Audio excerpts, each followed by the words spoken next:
because he's like North Korea and Japan. So of all places foreign, I'd say Japan is probably one of the best. Japan is a big cultural change. Yeah, but it would be like out of all places you could go, that would probably be one of the better ones. That'd be pretty cool. Yeah. Okay, I'm starting my lesson here, Tyler. So sorry about that. We'll come back and talk about that here when we're done. You're right. That would be quite a change to move to Japan. Okay, chemistry students, I'm back here just to do some practice problems, kind of review lesson for next Monday, Tuesday. But why are skunks so smart? Because they have a lot of sense. And why didn't the skunk call his parents? Because his phone was out of odor. Okay, those are lousy jokes. Okay, today what I want to do is I want to kind of review the notes. Remember the assignment for Monday, Tuesday. Okay, so right here, okay, here's the assignment. So here's the reading, 5-5, the worksheet. I'm going to work a number on the worksheet today. These problems from the book, which you can do on the back if you want. We're actually going to have 2 quizzes, like I told you. We're going to have a quiz on this, but the first thing we're going to do is quiz on polyatomic ions. So you got to get those in your brain first of all. So remember, first of all, that you guys need to get into your brain the polyatomic ion list. So what I'll do, and I told you this, I'll either give you the name, I'll say chlorate, and then you got to give me the formula including the charge. Or I'll do the reverse. I'll give you the formula and the charge, and you give me the name. So that you need to commit to memory, and I gave you that a couple weeks ago. So you hopefully have been working on that. Okay, and then real quick, a review of the notes that I gave you guys. So what we learned about was this right here. Compounds that contain 3 elements, they have a polyatomic ion. So the first thing we're going to do now, we're still going to decide type 1, 2, or 3, but before we do that, we're going to count the elements. If there's 3 or more, there's a polyatomic ion. And there, again, it explains what a polyatomic ion is. It's an ion containing more than 1 atom. And note, most of them end in "ite" or "ate." And I tried to explain in class, there's 3 exceptions: hydroxide, peroxide, and cyanide. Other than that, they end in "ite" or "ate." And when writing the formulas for polyatomic ions, keep the polyatomic ion in parentheses. And I'll do some today, which will make that point. Okay, so back then to this worksheet. So this is the worksheet that is due. So you got some chemistry to be doing right now. Worksheet 5-3, I think it says at the top. I'm going to be working down the right side, the right column. Okay, I'm going to just work a number in there just to make sure that we just get a little practice, and then I'm sure you guys will have some questions. Okay, so to review. What I said is the first step now. The first step is you want to count the atoms.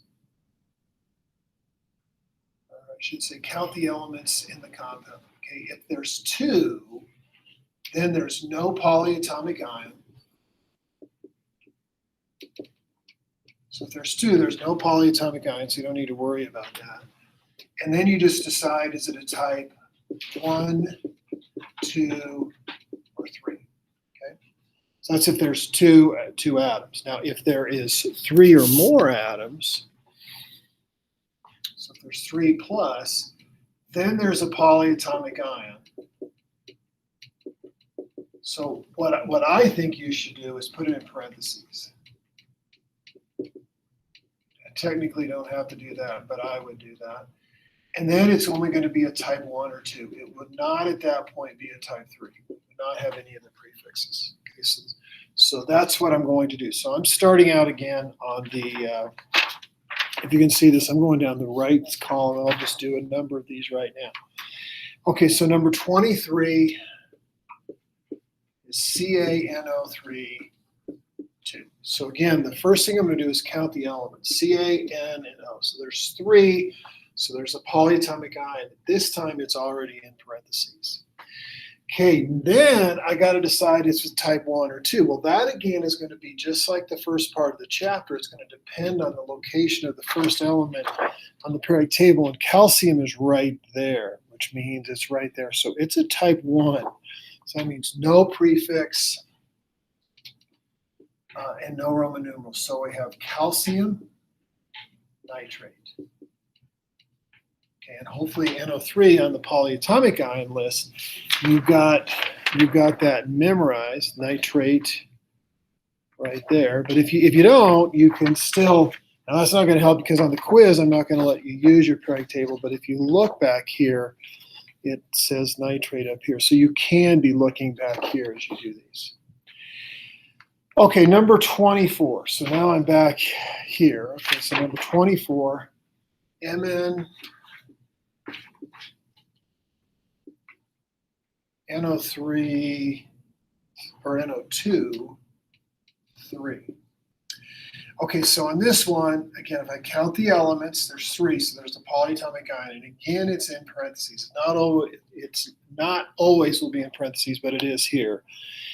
And so now I go back and decide, is it a type 1 or 2? Well, Mn on the periodic table, Mn is right in the middle. This is in the type 2 category. It's right here.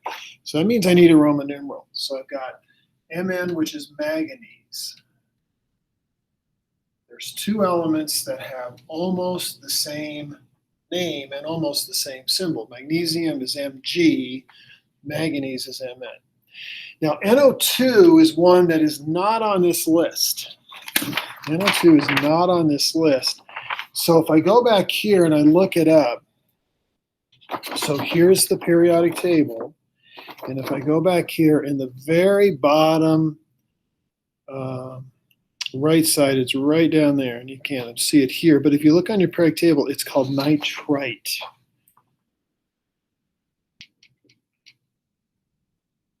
Okay, so I've got that. Now the Roman numerals. So the charge on nitrite is 1.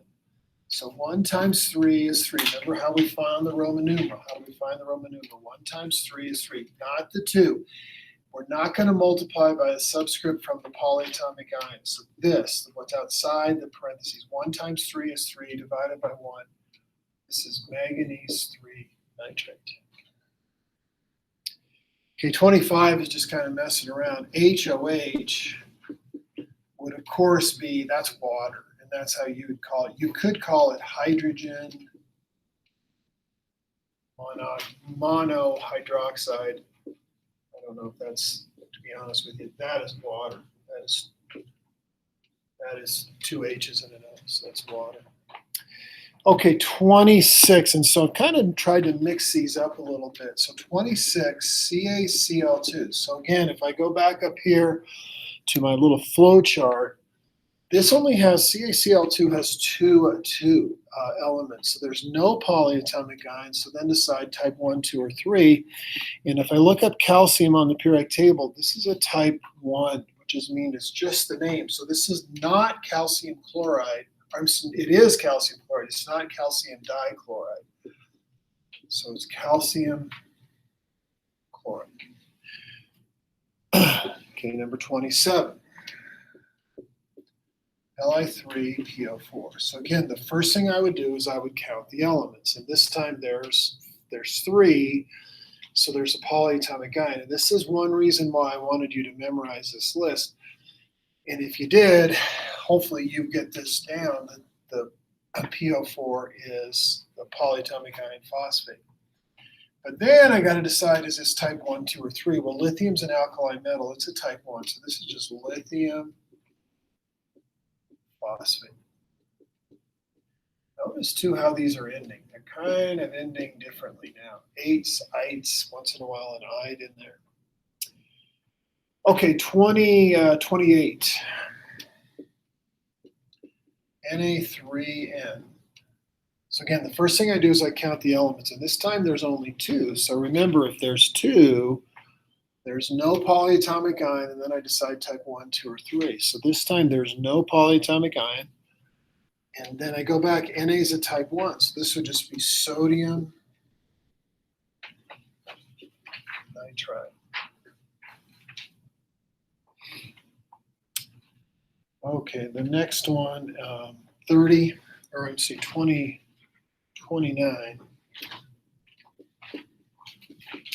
NH4, ClO3. So this time I count there are actually 4 elements, and I actually have 2 polyatomic ions. I've got ammonium, remember the only positive polyatomic ion, and then chlorate. So this is ammonium chlorate. So by doing this, you're going to get some practice at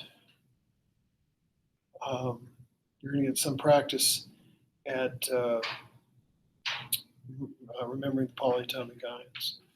Okay, 30. Just let me do a couple more and we'll be done. So 30, and then you guys can work on the rest for class next week.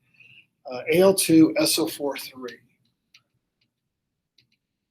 So again, if I count the elements, there's 3. So there's a polyatomic ion, and it's already in parentheses. So again, if there's a polyatomic ion, it's only type 1 or 2, and aluminum is a type 1. So that means no prefix, no Roman numeral. So this is aluminum sulfate. Again, notice how the endings change. Aluminum Al and then sulfate SO4. Okay, the last one I'm going to do is 43. Okay, 43 is PbCO3. I did this for a purpose. So, but again, if I do my first thing is I count the elements, and there's 3. So there's a polyatomic ion. Now, if you don't put it in parentheses, I'll show you how you can make a mistake. But I'm going to put the polyatomic ion in parentheses. So I'm going to put that in parentheses. And then I go back. Lead is a type 2, which means it needs a Roman numeral. So I have lead, Roman numeral, and then carbonate. So to figure out the Roman numeral, I've got to remember or look up the charge of carbonate. It's 2. So I go 2 times 1. Again, I'm not the number that's part of the polyatomic ion. So 2 times 1 is 2, divided by 1. This is lead 2 carbonate. Now the reason I want to do this one is I've seen many times that, okay, when the Roman numeral comes into play, students will go like this. Okay, they'll go carbonate is a 2, so they go 2 times 3 is 6.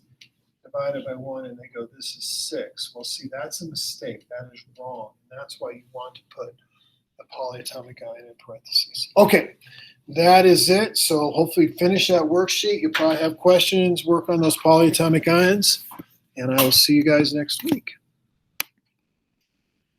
Yeah, Tyler, that was a big